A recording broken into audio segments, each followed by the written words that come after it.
आज जो है इलेक्ट्रोमैग्नेटिक वेव्स से मुतल्लिक डिस्कशन करेंगे हम लोग। तो थोड़ा बहुत वेव्स के मुतल्लिक पढ़ लेते हैं, उनकी प्रॉपर्टीज़ के मुतल्लिक, और फिर हम इलेक्ट्रोमैग्नेटिक वेव्स की तरफ आ जाएंगे। ठीक है, तो सबसे पहले वेव्स इन वन डायमेंशन, और इसमें देखें ग्रिफिथ ने क्या क्या चीज़ें बताई हैं। वेव को डिफ़ाइन किया इसने, और डिफ़ाइन करने से पहले इसने ये बात की है कि इसको डिफ़ाइन करना थोड़ा सा मुश्किल काम है। तो लेकिन कहीं ना कहीं से वो बात शुरू करनी है, वो वाली बात है। तो वैसे कोई आपसे पूछे वेव क्या है, तो आप उसे कह सकते हो इट्स अ डिस्टर्बेंस जो है। ठीक है, डिस्टर्बेंस है इन समथिंग। बल्कि अब जैसे कि इलेक्ट्रोमैग्नेटिक वेव्स की मैं बात करूँगा आगे चल के, इट्स अ डिस्टर्बेंस विच प्रोपेगेट्स। ठीक है, डिस्टर्बेंस किस में है? यहाँ पे जो ग्रिफिथ ने डेफिनेशन दी है उसमें वो कहता है कि it's a disturbance in a continuous medium. ठीक, किसी न किसी मीडियम में डिस्टर्बेंस है, और डिस्टर्बेंस जो है वो क्या करती है, that propagates with a fix shape at constant velocity. तो ये एक सिंपल सी इसने डेफिनेशन दी है कि उस डिस्टर्बेंस की जो शेप है वो फिक्स रहती है थ्रू आउट मोशन, और स्पीड भी उसकी कांस्टेंट रहती है। तो इसमें कहता है कि इसमें एक्सेप्शन है, ये मैंने बहुत ही सिंपल आपको डेफिनेशन बना के दी है।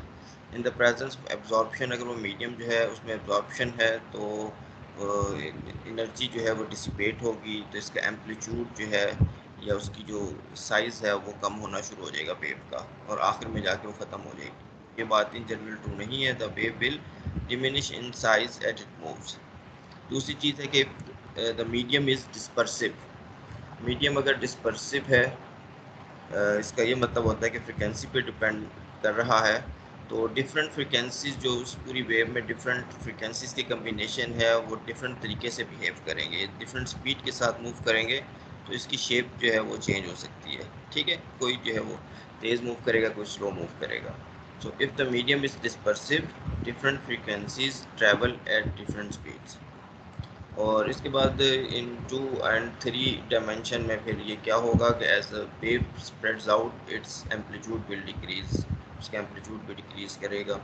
And of course standing waves do not propagate at all. Standing waves हमें जैसे पता है बाय डेफिनेशन वो प्रोपगेशन उसकी होती ही नहीं।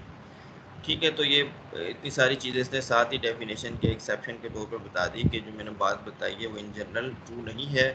लेकिन हम जो है इन चीज़ों को स्टेप बाय स्टेप डिस्कस कर सकते हैं। तो हम सबसे पहले एक सिंपलेस्ट मॉडल कंसिडर करेंगे जिसके अकॉर्डिंग वेव जो है वो एक फिक्स शेप की कांस्टेंट स्पीड के साथ मूव करेगी, जैसा कि इसने यहाँ पे बताया है।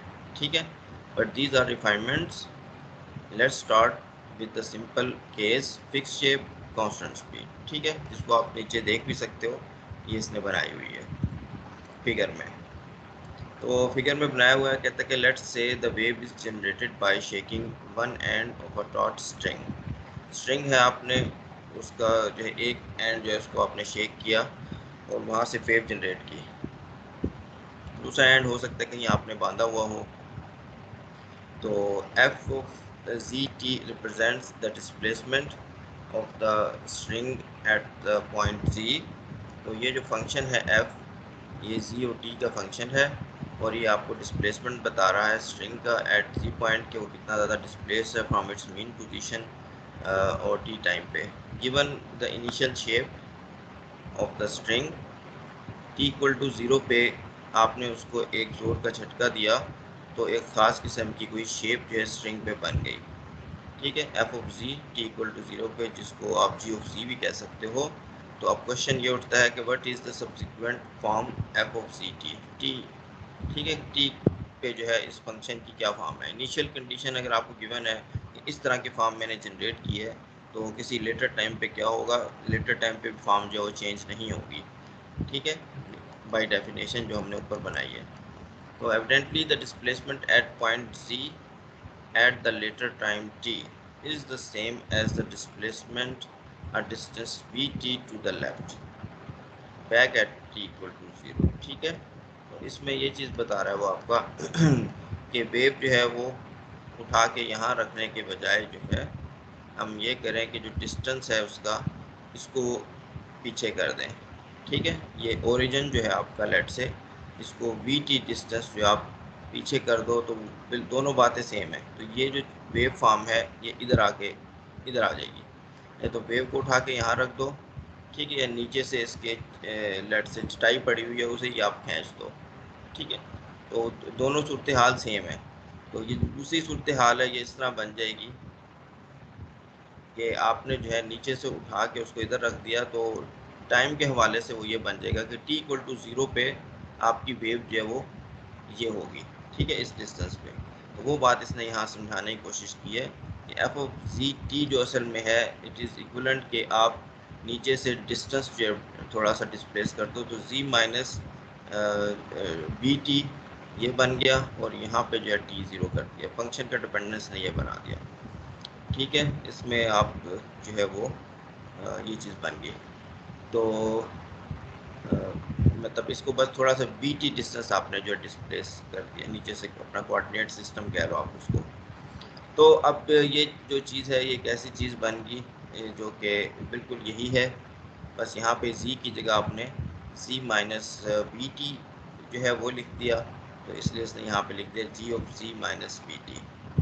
तो यहाँ से आपको वो चीज़ पता चल गई, फंक्शनल डिपेंडेंस जो है एफ ऑफ जी टी का फंक्शनल डिपेंडेंस है वो ये है z माइनस बी टी। यानी कि ये आपको ये बात बता रहा है कि ये फंक्शन जो है z और t पे इंडिपेंडेंटली डिपेंड नहीं करता, अलग अलग से z और t पे डिपेंड नहीं करता, बल्कि एक ख़ास जो कम्बिनेशन में इन दोनों पे डिपेंड करता है। z और t पे एक ख़ास कम्बिनेशन में डिपेंड करता है, और वो कम्बिनेशन क्या है, वो है z माइनस बी टी।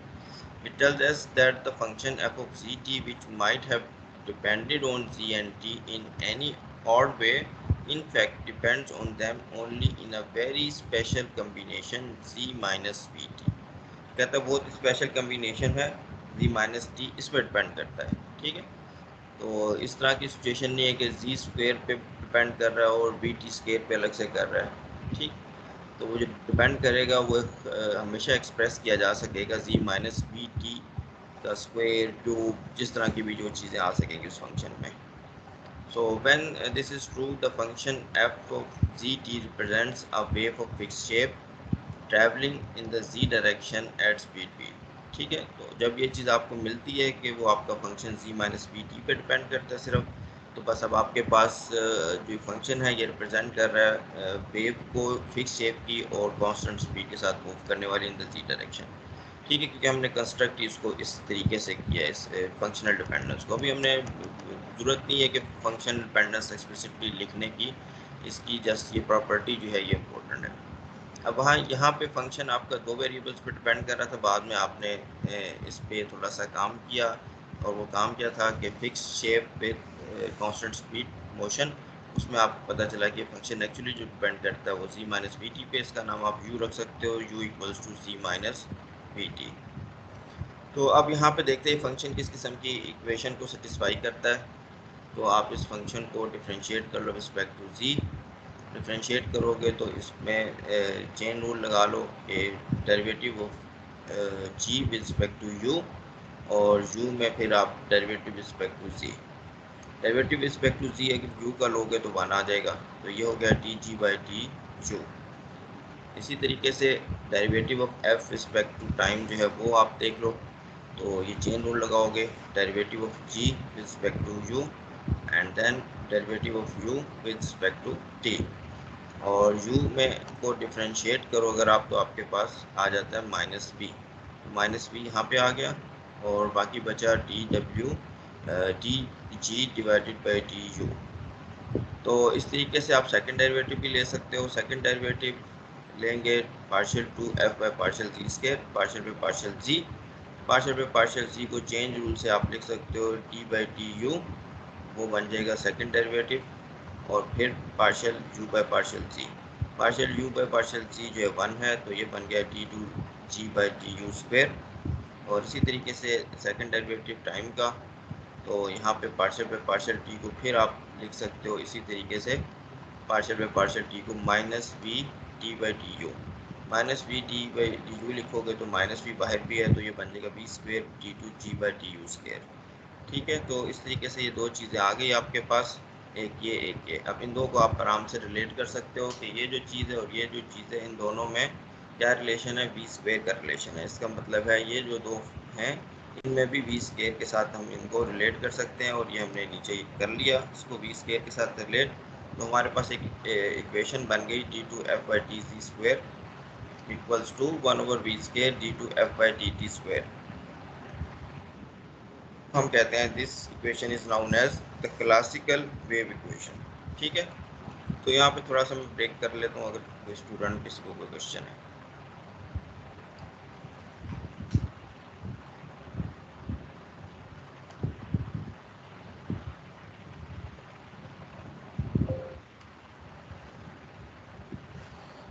अच्छा, तो आगे चलते हैं फिर।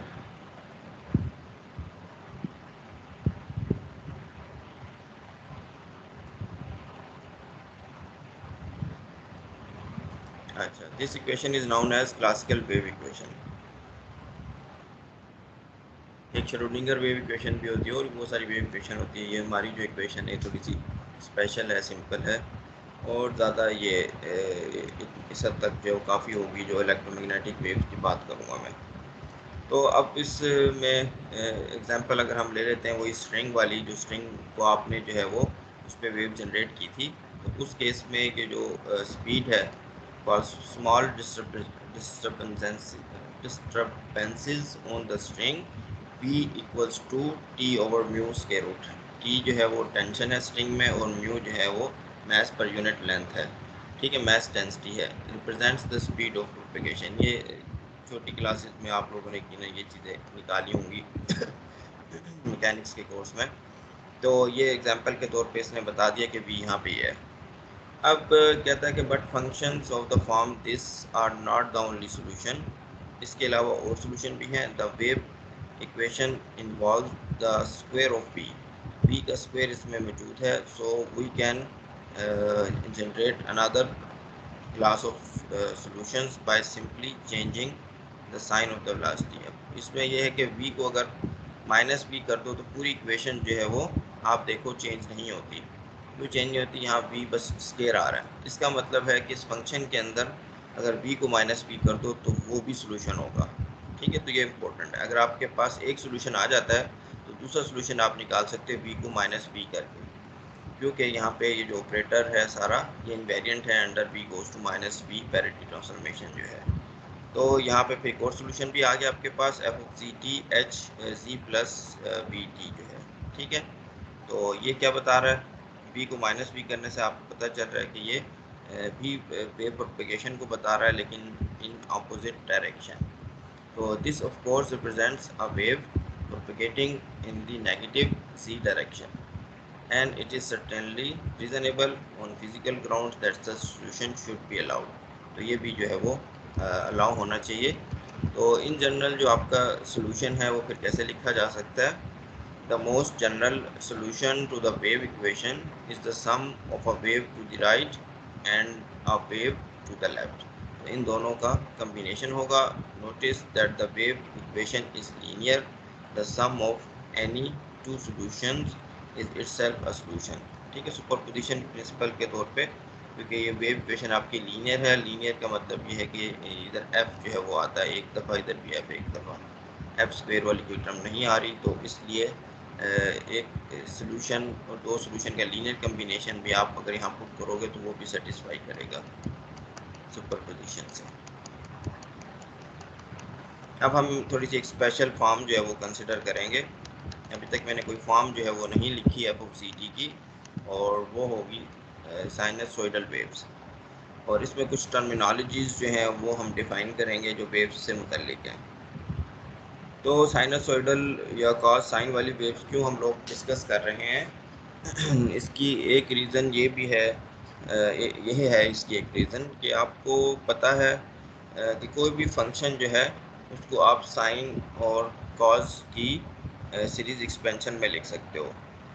ठीक है, जो जिसको हम कहते हैं फोरियर सीरीज़ एक्सपेंशन। तो कोई भी आर्बिट्रेरी फंक्शन जो है वो कॉस और साइन की सीरीज़ एक्सपेंशन में लिखा जा सकता है। उसमें फिर फ्रिक्वेंसीज पे जो है डिफरेंट फ्रिक्वेंसीज पे सम होता है। ये एक बहुत की रूल है। ठीक है, इसी में सारी जो है वो चीज़, तो इस वजह से ये पहले कॉज और साइन को हम समझने की कोशिश करेंगे, फिर उनकी जो सीरीज़ एक्सपेंशन है यानी कोई भी आर्बिट्रेरी फंक्शन जो है वो आप फिर उसको समझ सकोगे। तो इसलिए साइनसोइडल वेव्स इम्पोर्टेंट हैं।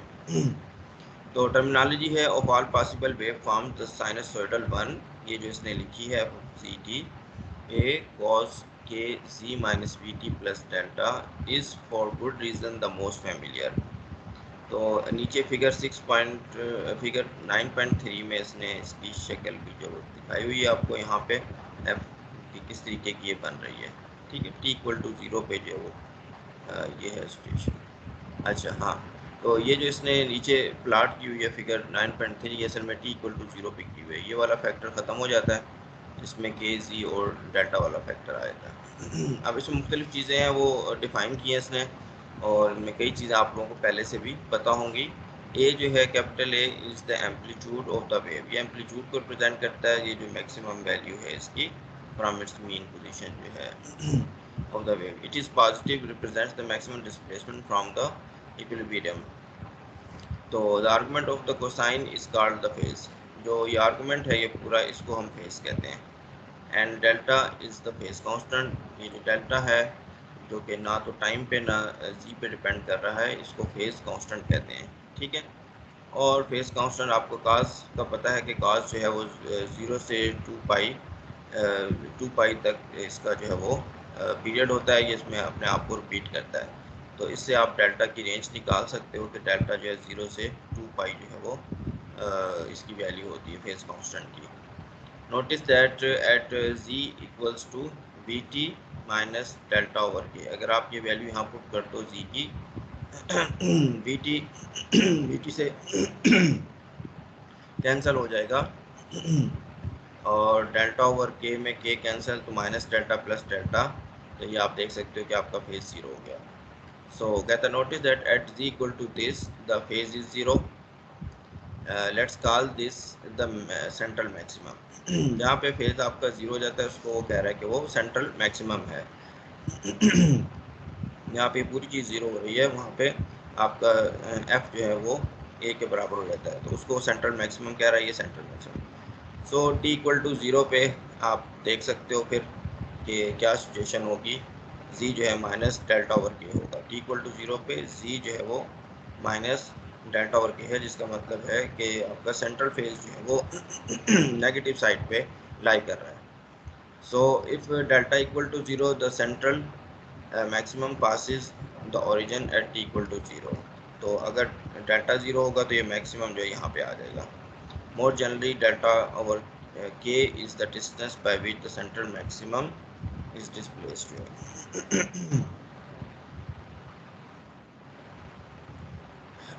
या डिलेड जो है। ठीक है, तो फाइनली आखिरी चीज़ के रहेगी आपकी। के क्या है? K is the wave number, it is related to the wavelength by the equation this. ठीक है, लैम्डा जो है 2 पाई ओवर के जो है, तो यहाँ से आपको ये वेव नंबर बता देती है कि कितनी वेव्स जो है वो एक वेवलेंथ में जो है वो एक जो है वेव होगी इस तरीके से। So for when Z advances by 2 pi over K the cosine executes one complete cycle. और वेवलेंथ जो है वो आपको पता है कि इसमें जो है पूरा एक साइकिल हो जाता है, यहाँ से लेके यहाँ तक या यहाँ से लेके यहाँ तक, ये सारी एक वेवलेंथ है। ठीक है, या यहाँ से लेके यहाँ तक जो है। अच्छा, ये सारी चीज़ें होगी। तो as time passes the entire wave train proceeds to the right at speed v.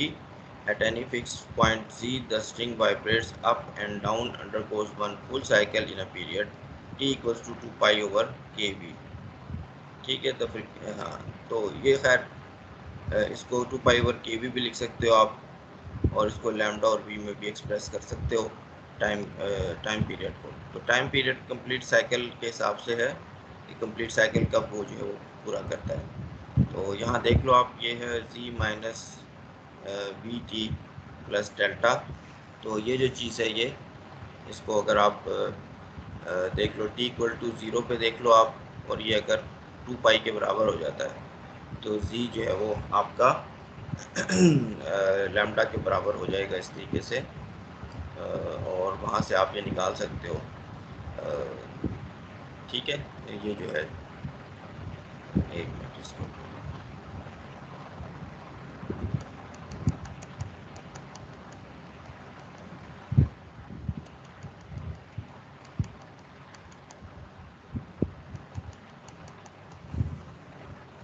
अच्छा यहाँ पे यूँ देख लो आप इसको कि टी जो है इसको कैपिटल टी के बराबर हो जाएगा जब जी जो है वो लैम्डा हो जाएगा। ठीक है,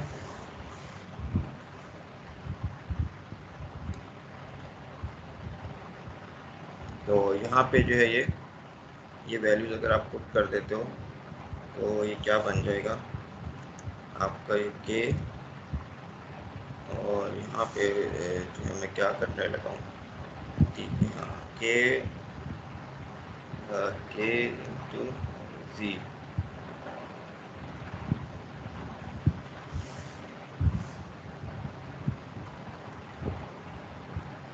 हाँ मैं जो है थोड़ा सा भी मेरे के मैं क्या करने लगा था, खैर ये चीज़ है इसके अंदर कि टी जब टाइम पीरियड के बराबर होगा जी जो है वो आपकी वेवलेंथ बन जाएगी। ठीक है, यहाँ पे जो है, और इसमें जो है वो टाइम पीरियड का आप रिलेशन जो है वो निकाल सकते हो 2 पाई ओवर के वी जो है। ठीक है, और द फ्रिक्वेंसी जो है वो टाइम पीरियड की 1 ओवर टी है, कैपिटल टी, और इसका आप इन्वर्स ले सकते हो, के की वैल्यू यहाँ से 2 पाई ओवर लैम्डा, के की वैल्यू जो है 2 पाई ओवर लैम्डा पुट कर सकते हो यहाँ पे, तो ये जो है time period v over lambda में आ जाता है। ठीक है, वी ओवर लैम्डा में टाइम पीरियड भी इवन जो है वो आप के की अगर देख लो लिख के तो 2 पाई ओवर, टाइम पीरियड को भी आप लिख सकते हो टी इक्वल्स टू 2 पाई वाला तो ख़त्म हो जाएगा वहाँ पे, और ये बन जाएगा लैम्डा डिवाइडेड बाय वी। ठीक है, तो लैम्डा डिवाइडेड बाय वी में भी टाइम पीरियड को आप लिख सकते हो। टाइम पीरियड का जो इन्वर्स है वो आपका जो फ्रिक्वेंसी है, इसको न्यू से लिखा हुआ है, कहीं पे एफ से होता है तो इस नोटेशन में। तो यहाँ पे कुछ चीज़ें जो हैं वो हमने कर ली, और टाइम पीरियड का जो मैं बताने लग रहा था वो मेरे ध्यान से निकल गया कि इसमें फेस फैक्टर आपका जो वो 2 पाई के बराबर हो जाता है। ठीक है, चेंज जो उसके अंदर आता है वो 2 पाई का चेंज आता है, तो वहाँ से आप जो है इसका निकाल सकते हो कि ये जो है ये चीज़ किसके बराबर होगी। ठीक है, तो यहाँ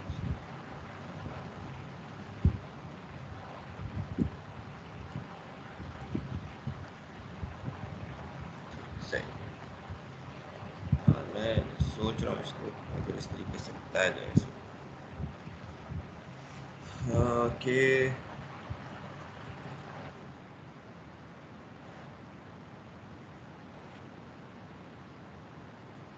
जो भाई आप टी इक्वल टू जीरो पे इसकी अगर स्नैपशॉट ले लेते हो, ठीक है, इक्वल टू जीरो पे जब स्नैपशॉट लोगे इसकी तो ये सिचुएशन बन जाएगी, और टी इक्वल टू ज़ीरो पे 2 पाई का मतलब फेस फैक्टर का ये मतलब कि वो चीज़ अपनी आप को रिपीट कर रही है, यानी जी जो है वो लैम्डा डिस्टेंस हो गया है। तो यहाँ से आप जो है ये निकाल सकते हो कि लैम्डा जो है वो इसके बराबर है। ठीक है, 2 पाई ओवर के। तो ये चीज़ हमने शुरू में देखी।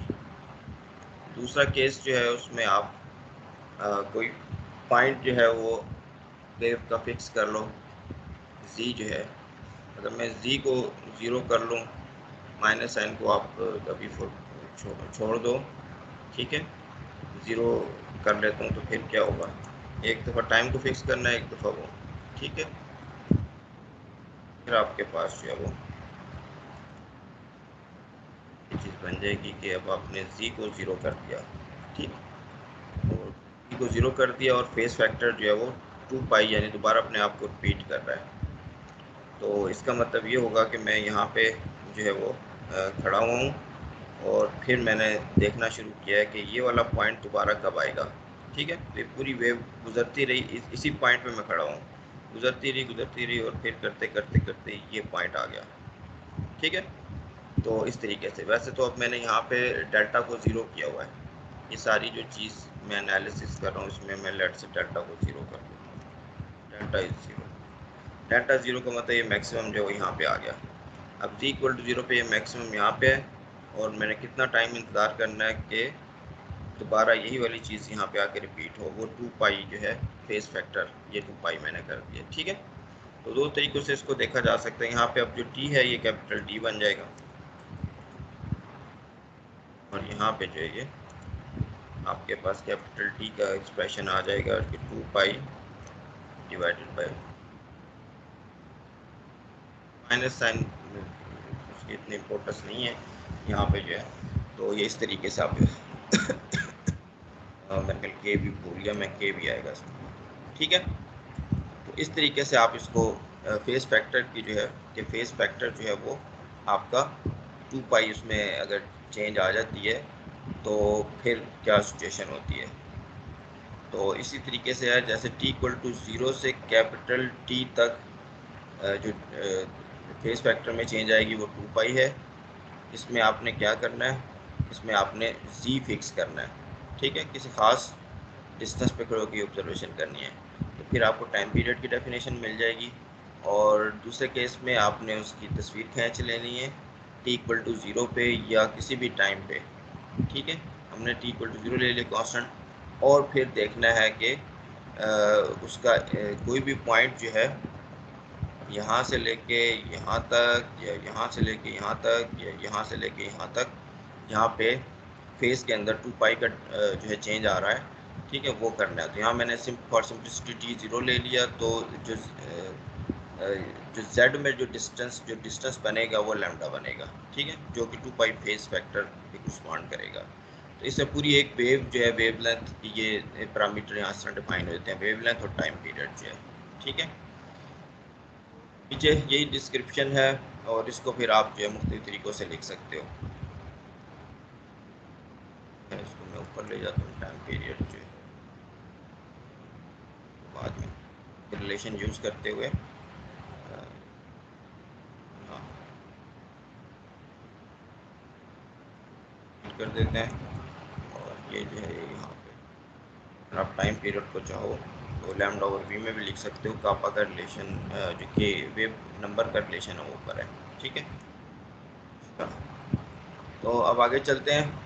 इसके अलावा जो है लीनियर फ्रिक्वेंसी के बजाय एंगुलर फ्रिक्वेंसी जो है वो ज़्यादा यूज़ होती है। For our purposes a more convenient unit is the angular frequency.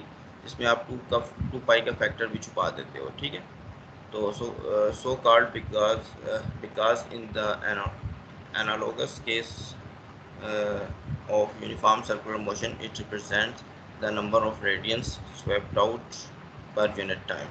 तो 2 पाई का फैक्टर लीनियर फ्रिक्वेंसी के साथ मिला के आप एंगुलर फ्रिक्वेंसी डिफाइन कर सकते हो, विच विल बी के वी। और v जो है वो फिर अगर के लिखना है तो ये फिर 2 पाई वी ओवर लैम्डा भी बन जाता है। ठीक है, तो यहाँ पे सर्कुलर मोशन जैसा आपको पता है कि वेव मोशन सर्कुलर मोशन के कोरस्पॉन्डिंग होती है। यहाँ पे आप अपने जहन में एक सर्कल भी बना सकते हो, और सर्कल का जो सेंटर से लेके सर्कल के पैरामीटर तक एक वेक्टर बना सकते हो जो सर्कुलर मूव करता है। जैसे वो सर्कुलर मूव करता है यहाँ पे आप उसकी करस्पॉन्डिंग वेव जो है जनरेट कर सकते हो। पूरा एक 2 पाई का फैक्टर करता है तो यहाँ पे पूरा एक वेवलेंथ या टाइम पीरियड कंप्लीट हो जाता है। तो उसमें जो थीटा होता है वो इस तरह घूम रहा होता है, उस वेक्टर का जो एंगल थीटा है वो घूम रहा है। तो वहाँ से थीटा ओमेगा टी के सेंस में आप ये चीज़ जो है थीटा जो है उसको ओमेगा टी यानी ओमेगा का वेरिएबल यूज़ कर सकते हो। तो एनालॉजी है between circular motion and wave जो है ना, उसको यूज़ करते हुए। तो ordinary it is nicer to write sinusoidal waves in terms of omega rather than V. तो ये लिख लिया K Z minus omega T plus delta जो है ऊपर वाला relation. Sinusoidal oscillation of wave number K and angular frequency omega travelling to the left would be written as this. तो अब एक तो आपने लिख लिया और ये बता रहे कि ये किस तरफ मूव कर रहा है। ठीक है, और दूसरा जो है वो कहता है कि अगर ये राइट को मूव कर रहा है तो ये लेफ़्ट को। वैसे अगर आपने देखना है कि किस तरीके से पता चलता है कि ये राइट को मूव कर रहा है, तो हम यहाँ पे थोड़ी सी कैलकुलेशन कर लेते हैं। जो फेज़ है, फेज़ देखो आप, फेज़ जो है उसको आप लिख सकते हो K Z minus omega T plus delta. ठीक है, तो इसकी वेलोसिटी अगर निकालनी है तो आपने कोई ऐसा पॉइंट फिक्स कर लेना है जिसमें फेज जो है कांस्टेंट है, तो उसको फिर हम जो है इसका डेरिवेटिव लेंगे। डेरिवेटिव रिस्पेक्ट टू टी अगर आप लेते हो इसका, ठीक है, इसका डेरिवेटिव रिस्पेक्ट टू टी, तो ये फेस उस पॉइंट का जो है ज़ीरो हो गया। कांस्टेंट फेस, कांस्टेंट फेस जो है वो किस तरीके से मूव कर रहा है, ये आपका यहाँ पे जो है ये बन जाएगा डी जी, ये आपका बन जाएगा डी टी, और ये कांस्टेंट है ये गायब हो जाएगा। और इसी को फिर आप जो है आगे लेके चल लो तो ये बन जाएगा इक्वल टू आ जाएगा यहाँ पे, और D ji by D T आ जाएगा आपके पास ओमेगा बाई सी के, और ये हो गया। और ये बाई डेफिनेशन अगर v है आपका तो v जो है वो ओमेगा बाई के है, ये पॉजिटिव है, इसका मतलब ये मूव कर रहा है टुवर्ड्स राइट। ठीक है, राइट।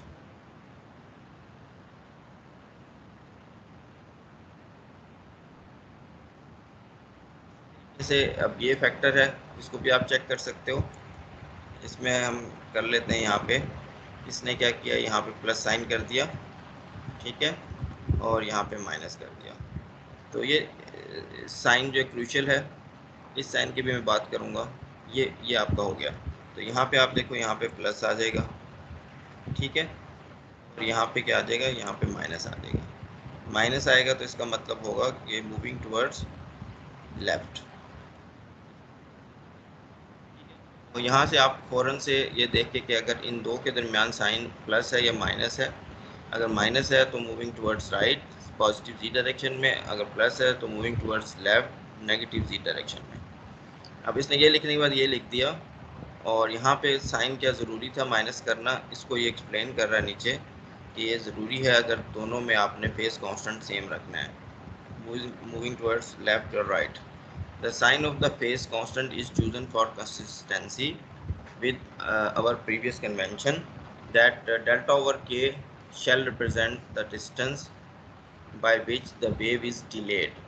ठीक है, ऊपर हमने ये बताया था कि वेव जो है वो डिले हो जाती है by this factor delta over K. ये दोबारा से आप देख लो, यहाँ पे ये जो फैक्टर है, ठीक है, वेव जो है थोड़ी सी डिले, इसको डिले फैक्टर आप कह सकते हो। तो ये चीज़ कहता है कि ये हमने जो है वो चाहे लेफ्ट मूव कर रही है राइट मूव कर रही है, इस चीज़ को हमने सेम रखना है डिले को। Since the wave is now moving to the left, अब जो लेफ्ट मूव कर रही है, delay means shift to the right.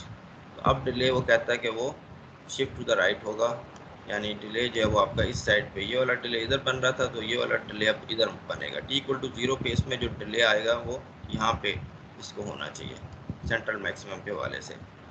तो वो आप फिर इस में फ़ौरन से आप समझ सकते हो कि यहाँ पे प्लस साइन क्यों आ गया, माइनस साइन क्यों आ गया, ठीक है, क्योंकि इस तरफ पॉजिटिव साइड पे डिले होगा। तो और भी तरीके से शायद इसने बताया हुआ है ये। At equal to 0 the wave looks like figure 9.4 because the cosine is an even function. We can just as well write equation 9.13 like this। तो 9.13 जो ऊपर इक्वेशन लिखी है उसमें देखो आप इसने अब क्या किया है, ये वाली। अब cos जो है वो इवन फंक्शन है, तो cos के अंदर आर्गूमेंट को अगर आप माइनस से भी चेंज कर दो तो फ़र्क नहीं पड़ेगा, तो इसने माइनस से चेंज कर दिया, यहाँ माइनस साइन आ गया, ठीक है, यहाँ माइनस साइन आ गया और ये प्लस हो गया। तो ये काम किया इसने। इसके बाद क्या किया, कहता है comparing 9 point with equation 9.1 reveals that in effect we could simply switch the sign of k to produce a wave with the same amplitude, phase constant, frequency and wavelength traveling in the opposite direction। तो इसको कहता है वो पहले वाली wave के साथ अगर आप कंपेयर करें तो आप देखेंगे कि पूरी एक्सप्रेशन जो आपका सेम बन गया है, ठीक है, इससे कंपेयर करें सब कुछ सेम बन गया, सिर्फ यहाँ पे एक माइनस साइन आ रहा है। तो माइनस साइन वो कहता है आप के में डाल लो, और के में डाल के आपको इस तरह इंटरप्रेट कर सकते हो कि असल में वेव वेक्टर है जो कि बताएगा डायरेक्शन के वेव किस डायरेक्शन में मूव कर रही है, ठीक है, यानी कि माइनस जी डायरेक्शन में मूव कर रही है। तो ये माइनस साइन जो के में डाल के इसको इस तरह इंटरप्रेट कर सकते हो आप, ठीक है। तो ये सारी चीज़ होगी यहाँ पे। अब हम आगे चलते हैं। तो नेक्स्ट है ये कि वेव्स को आपस में आपने ऐड करके देखना है, एनालाइज करना है। उसके लिए ये चीज़ पता चलती है कि कॉज और साइन के बजाय एक्सपोनेंशियल जो फैक्टर्स हैं वो ज़्यादा कन्वीनियंट हैं, उनसे आप ज़्यादा आसानी के साथ इस डिस्कशन को कर सकते हो। तो उसके लिए हमें कम्प्लेक्स नोटेशन जो है उसका सहारा लेते हैं। और कम्प्लेक्स नोटेशन में आपको पता है, in view of Euler's formula e to the I theta equals to cos of theta plus iota sin theta। अच्छा, तो मेरा ख्याल यहाँ पे थोड़ी देर में ब्रेक करके पूछ लेता हूँ अगर किसी का कोई क्वेश्चन है।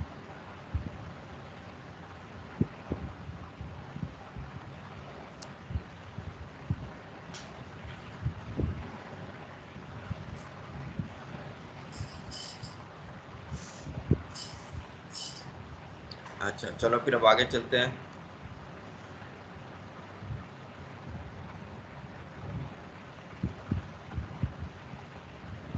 इसमें कम्प्लेक्स नोटेशन अब हम यूज़ करेंगे e to the I theta cos theta plus iota sin theta.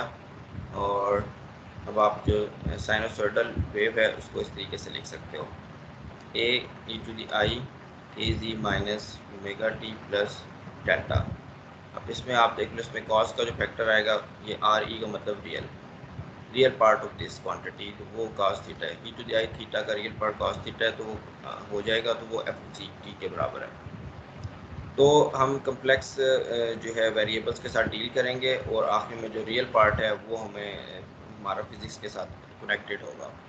तो ये बात इसने यहाँ पे की हुई है। इसमें फिर ये है कि मज़ीद ये जो फेस फैक्टर है इसको आप ए के अंदर अब्जॉर्ब कर सकते हो। ई टू दी आई डेल्टा को ए के अंदर अब्जॉर्ब करके इसको ए टिल्डा बना सकते हो इस तरीके से। और यहाँ पे जो है ये क्वांटिटी जो कम्प्लेक्स क्वांटिटी होंगी इनके ऊपर ग्रिफिथ ने टिल्डा डाला है, ठीक है। तो टिल्डा वाली क्वांटिटीज़ हैं, ये अगर वहाँ पे हमारा रियल है तो ये फेस फैक्टर के साथ अब ये भी कम्प्लेक्स क्वांटिटी बन गई है। तो इस तरह की क्वांटिटी के साथ हम मज़ीद जो आगे काम करेंगे। और यहाँ एम्पलीट्यूड जो आपका कम्प्लेक्स हो गया। अच्छा, the actual wave function is the real part of F tilde, ठीक है। एफ टिल्डा का रियल पार्ट आपका एक्चुअल वेव फंक्शन को रिप्रेजेंट करेगा। If you know F tilde it is a simple matter to find F. The advantage of the complex notation is that exponentials are much easier to manipulate than sines and cosines। तो ये है बस कि matter of convenience, ठीक है। वो matter of convenience यहाँ पे इसने छोटी सी एग्जांपल में बताने की कोशिश की है। और वो कहता है कि suppose you want to combine two sinusoidal waves. दो साइनोसॉइडल वेव्स को अगर आप कंबाइन करना चाहते हैं और तीसरी बनाना चाहते हैं, तो F1 जो है वो रियल होगा part of F1 tilde, F2 जो है वो रियल पार्ट होगा F2 टिल्डा का। और इन दोनों को ऐड कर लें आप, इसका जो रियल पार्ट बनेगा वो वही F1 प्लस F2 बनेगा और F3 का रियल पार्ट, ठीक है। तो यहाँ पे जो ये चीज़ है इसको इसने समहाउ ट्रांसफॉर्म कर दिया कम्प्लेक्स पार्ट में। एक कम्प्लेक्स पार्ट के लिए भी यही इक्वेशन जो है वो आपकी ट्रू होगी। You simply add the corresponding complex wave function. अगर आपने कंबाइन करना है तो बस कम्प्लेक्स वेव फंक्शन को कंबाइन करो और आपको मिल जाएगा। And then take the real part. अच्छा, in particular if they have the same frequency and wave number. Frequency और वेव नंबर अगर सेम है तो आप फिर देखो कैसे आप चलते हो। F3 टिल्डा ये और ये, इसमें आप वेव नंबर देख लो, ओमेगा दोनों का सेम है और आंसर आपका A3 टिल्डा और ये बनेगा, ठीक है। Where A3 tilde equals to A1 tilde plus A2 tilde. और इनको जो है आप चाहो तो फेस फैक्टर में भी लिख सकते हो। तो you just add the complex amplitude. तो इसमें आप फिर वो बता रहा है कि आप अगर ऐसी सिचुएशन है कि फ्रिक्वेंसी और वेव नंबर सेम है तो बस फिर आपको सिर्फ उनके एम्पलीट्यूड जो कम्प्लेक्स एम्पलीट्यूड है वो ऐड करने हैं, ठीक है। The combined wave still has the same frequency and wave length. और जो कम्बाइंड वेव है वो उसका आंसर ये आ जाएगा बस A3 करके, ठीक है। अब वो कह रहा है कि यही चीज़ आप जो अगर कॉस और साइन यूज़ करते हो तो आप देखोगे कि आपको बहुत ज़्यादा आप मुश्किल पेश आएगी, आपको आइडेंटिटीज़ देखनी पड़ेंगी, ट्रिग्नोमेट्रिक आइडेंटिटीज़ करनी पड़ेंगी और थोड़ा सा अलजेब्रा करना पड़ेगा। ये चीज़ जो आपको एक स्टेप में मिल गई है, कॉस और साइन के साथ अगर आप चलते हो तो आपको थोड़ी मुश्किल पेश आएगी, ठीक है। तो ये बात की है इसने यहाँ पे जस्ट कन्वीनियंस बताने के लिए। अब यहाँ तक तो सारी सिचुएशन सिंपल थी। तो वही बात जो मैंने आप लोगों को बताई थी कि कॉज और साइन जो है इसकी कम्बिनेशन एक सीरीज़ एक्सपेंशन जिसको हम फोरियर सीरीज़ कहते हैं, उससे आप किसी भी फंक्शन को एक्सप्रेस कर सकते हो। ठीक है, तो यही बात जो कॉज साइन में है, कम्प्लेक्स फोरियर सीरीज़ एक्सपेंशन भी होती है और कम्प्लेक्स फोरियर सीरीज़ एक्सपेंशन की ही फॉर्म है इसने यहाँ बताई हुई है कि किसी भी फंक्शन को, कम्प्लेक्स फंक्शन को आप इस तरीके से एक्सपेंड कर सकते हो तमाम के पे जो है वो उसको इंटीग्रेट करके। अच्छा, आल्थो द साइनसोइडल फंक्शन खैर यहाँ तो अभी इसमें है लीनियर तो में है। अच्छा, although the sinusoidal function 9.17 is a very special wave form. The fact that any wave can be expressed as a linear combination of sinusoidal ones, ठीक है, ये कोई भी वेव जो है वो linear combination of sinusoidal waves के तौर पर लिखी जा सकती है, जो कि पूरी सीरीज एक्सपेंशन वाली ही बात है। तो यहाँ पे आप देख लो, यहाँ पे एम्पलीट्यूड के का कर दिया, तो मुख्तलिफ के पे सब पे आपने सम कर दिया, माइनस इन्फिनिटी से प्लस इन्फिनिटी।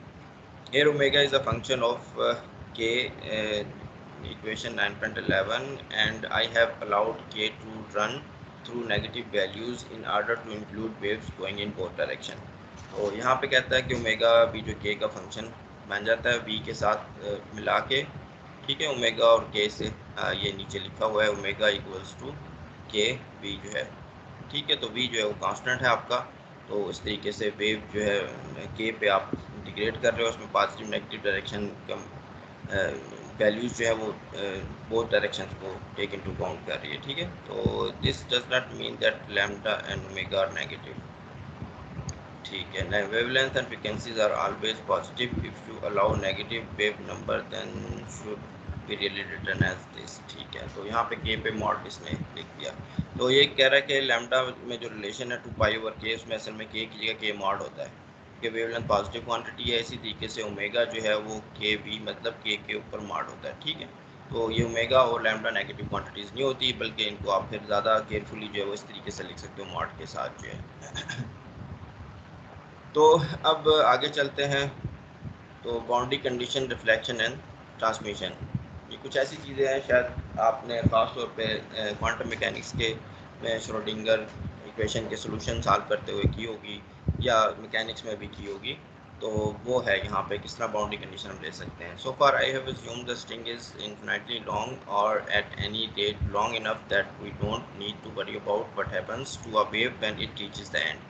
अब उसको देखना है कि वेव अगर जो है कहीं पे किसी चीज़ से टकराती है, as a matter of fact what happens depends on lot depends a lot on how the string is attached at the end, that is on the specific boundary conditions to which the wave is subject. Suppose for instance the string is simply tied onto a second string। तो अब यूँ समझ लो कि आप दो string को इसने जोड़ा हुआ है।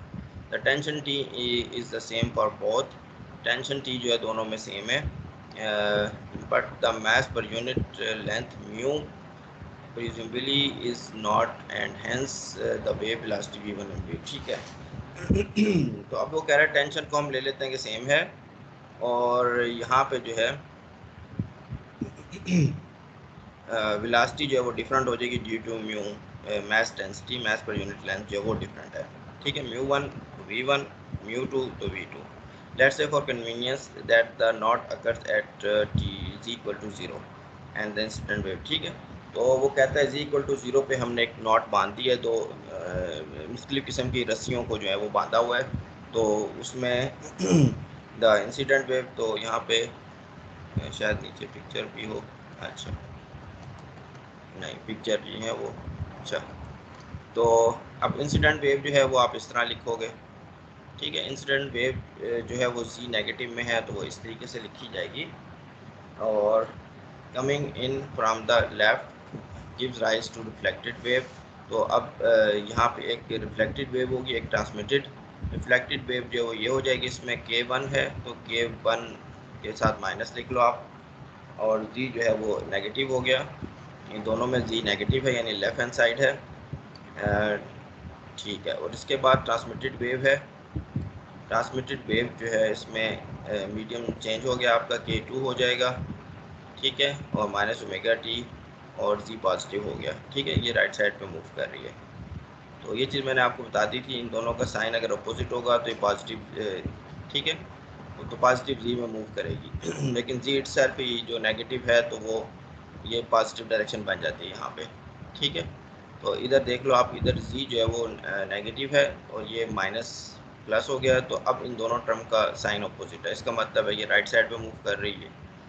ये जो है ये जी नेगेटिव है और ये माइनस, तो क्या बन गया इसका, ये नहीं रिफ्लेक्टेड वेव, मैंने शायद गलत बता दिया आपको।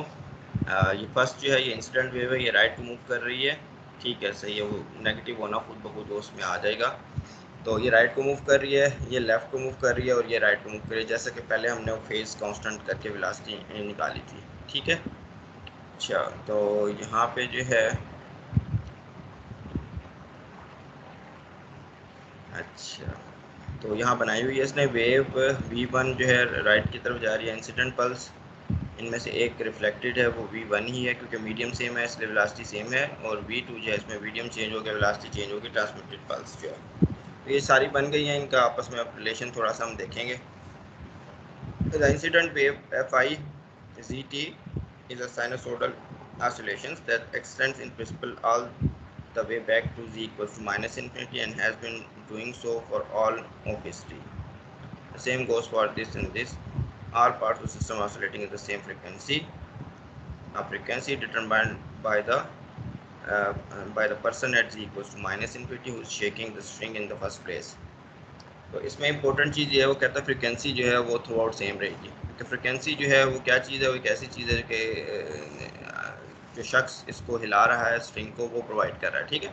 वो स्ट्रिंग को हिला के जो फ्रिक्वेंसी प्रोड्यूस कर रहा है वो सेम रहेगी इधर भी, ठीक। तो ये एक इम्पॉर्टेंट चीज़ है जो आपको रिलेशन दे देगी वेलोसिटी और वेवलेंथ का। तो फ्रिक्वेंसी अगर सेम है तो आप आराम से ये रिलेशन लैम्डा ओवर लैम्डा 2 निकाल सकते हो, k2 ओवर k1 और v1 ओवर v2, ठीक है। तो फ्रिक्वेंसी का रिलेशन अगर आप देख लो यहाँ पे, तो ये है omega is equal to K we.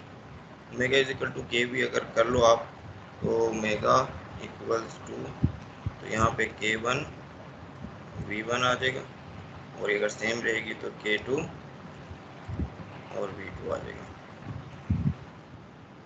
तो इस तरीके से आप ये रिलेशन k2 ओवर k1 और v2 ओवर v1 जो है यहाँ से निकाल सकते हो, ठीक है। फिर k का जो रिलेशन वेवलेंथ है उससे भी आप ये चीज़ बना सकते हो, k इनवर्स है वेवलेंथ का, तो यहाँ से आप ये चीज़ दोनों बना सकते हो। तो ये बात की है इसने, ठीक है। आगे चल के बड़ी इम्पोर्टेंट बात बनेगी इलेक्ट्रोमैग्नेटिक वेव के हवाले से, वहाँ पे भी फ्रीक्वेंसी का ये हिसाब होगा, और वहाँ की फ्रीक्वेंसी जो इलेक्ट्रोमैग्नेटिक वेव जनरेट करने वाला जनरेटर है वो फ्रीक्वेंसी प्रोवाइड कर रहा है वो सेम रहेगी, चाहे वो एक मीडियम से दूसरे मीडियम में जाए, ठीक है। फ्रीक्वेंसी नहीं चेंज होगी, यहाँ पे भी वही बात है। अच्छा, अब आगे चलते हैं।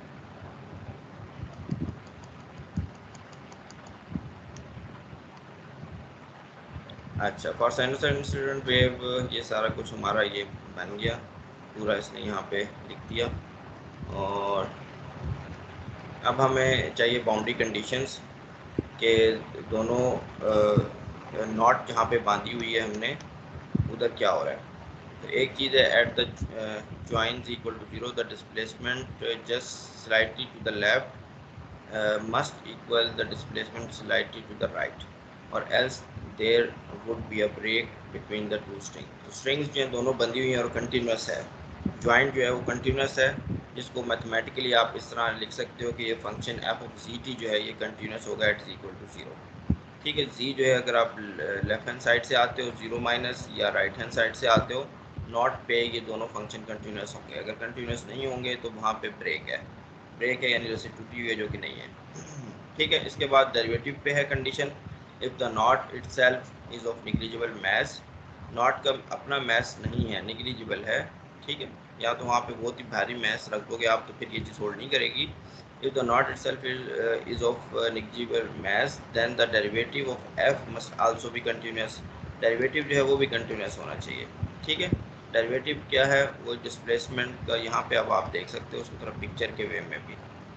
तो यहाँ पे ये जो मैस है छोटा सा है, तो यहाँ पे फिर ये आप देखोगे कि ये ऐसी सिचुएशन होगी, और अगर यहाँ मैस जो है वो बड़ा होगा नॉट जो है फिर मतलब ऐसी सिचुएशन नहीं हो सकती कि यहाँ पे ये अपना एक इसका अपना भी इनर्शिया होगा और यहाँ पे फोर्सेस इन्वॉल्व होंगी। ठीक है, तो यही बात इसने लिखी हुई है, otherwise there would be a net force on the knot. Net force हो जाएगी नॉट पे, वो एक अलग से एक आपका सिस्टम बन जाएगा। हम चाहते हैं कि बस दो मीडियम की बात करें और इंटरफेस दरमियान में कोई चीज़ पड़ी ना हो, ठीक है, जिस पे कोई फोर्स लग रही है, तो नो नेट फोर्स। जब ये मैथ जो है ये ख़त्म कर दिया हमने, यहाँ पे कोई एक्स्ट्रा चीज़ नहीं पड़ी, तो फोर्स भी उस हिसाब से नहीं होगी। तो ये हो गया therefore an infinite acceleration. अच्छा, this boundary condition apply directly to the real wave function but since the imaginary part differs from this. ठीक, अच्छा, तो फिर ये हमारे पास बाउंड्री कंडीशन ये आ गई, ठीक है, कि ये जो है डिस्प्लेसमेंट कंटिन्यूस होगा, उसका डेरिवेटिव भी कंटिन्यूस होगा। इससे मिलती जुलती बाउंड्री कंडीशन आप श्रोडिंगर इक्वेशन में भी देखते हो। ठीक है, अब इन बाउंड्री कंडीशन से हम मुख्तलिफ एम्पलीट्यूड को आपस में रिलेट कर सकते हैं। तो when applied to equation 9.25 this boundary condition determine the outgoing amplitude. तो आप देख सकते हो t इक्वल टू 0 पे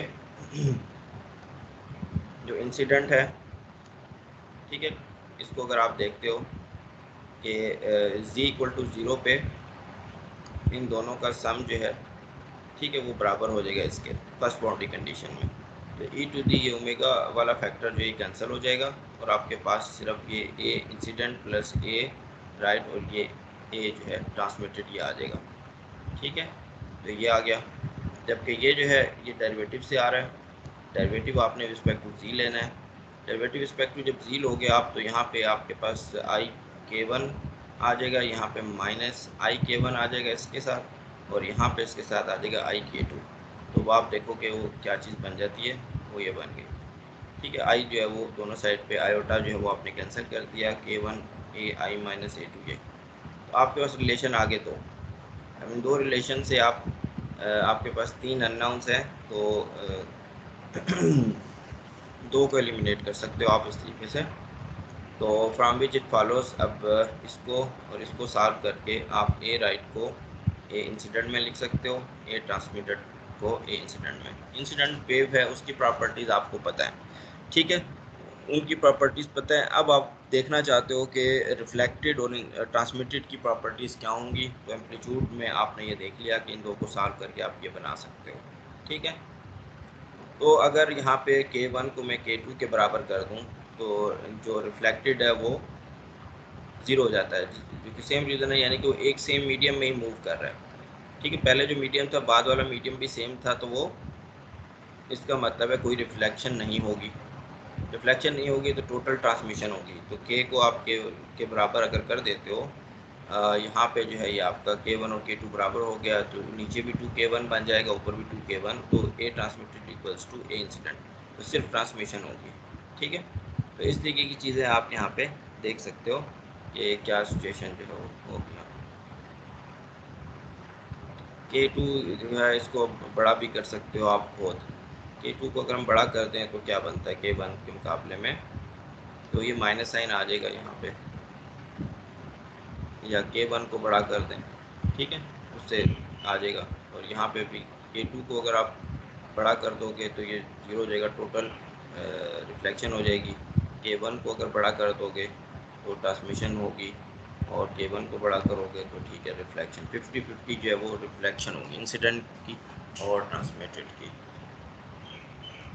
कुछ इस तरह का हिसाब होगा, ट्रांसमिटेड टू टाइम्स। ठीक से, अच्छा अब यही जो आपने रिलेशन एम्पलीट्यूड में निकाले हैं रिफ्लेक्टेड और ट्रांसमिटेड में, इसी को आप के बजाय वी में लिख सकते हो, और के का रिलेशन वी के रिलेशन के साथ किस तरह रिलेटेड है वो मैंने आप लोगों को बता दिया था, और वो यहाँ हमने निकाला था ये इस तरह करके। ठीक है, के रिलेशन वी में लैम्डा में आप लिख सकते हो, दोनों चीज़ों में लिख सकते हो। तो वेलोसिटीज़ में ये लिख लिया, the real amplitude and phases then are related by this. अब रियल निकालने हैं तो ये कम्प्लेक्स एम्पलीट्यूड्स को आप रियल में कन्वर्ट कर सकते हो, यहाँ पे सारे फेजेस। ठीक है, इस तरीके से जो है, if the second string is lighter than the first, यानी μ2 इज़ लेस देन μ1, तो वेलोसिटी क्या बन जाएगी, v2 ग्रेटर देन v1, क्योंकि टेंशन सेम है और वेलोसिटी इन्वर्सली वेलोसिटी जो है वो किस तरह रिलेटेड है इसकी, आप देख लो यहाँ पे रिलेशन जो हमने लिखा था, ये वेलोसिटी इनवर्स रिलेशन बन रहा है, इनवर्स रिलेशन विद, ठीक है। जो लाइटर स्ट्रिंग होगी जिसकी मास डेंसिटी कम होगी उसकी वेलोसिटी ज़्यादा होगी, और जो हैवी होगी मैसिव स्ट्रिंग होगी उसमें वेलोसिटी जो है वो कम होगी, ठीक है, टेंशन अगर सेम होगा। तो यहाँ पे जो है वो कहाँ गया, ठीक है। तो so that V2 greater than V1, all three waves have the same phase and the outgoing amplitudes are this। अगर फेजेस जो है वो आप एज्यूम कर लो कि सेम है, ठीक है, तो फिर जो है इसने आउटगोइंग एम्पलीट्यूड जो है वो ये बन जाएंगे, ठीक है, यहाँ से जो है। अच्छा, if the second string is heavier than the first, V2 is less than the reflected wave is out of phase bye. अच्छा, ये फेजेस जो हैं वो तो निकल के आ रहे हैं यहाँ पे,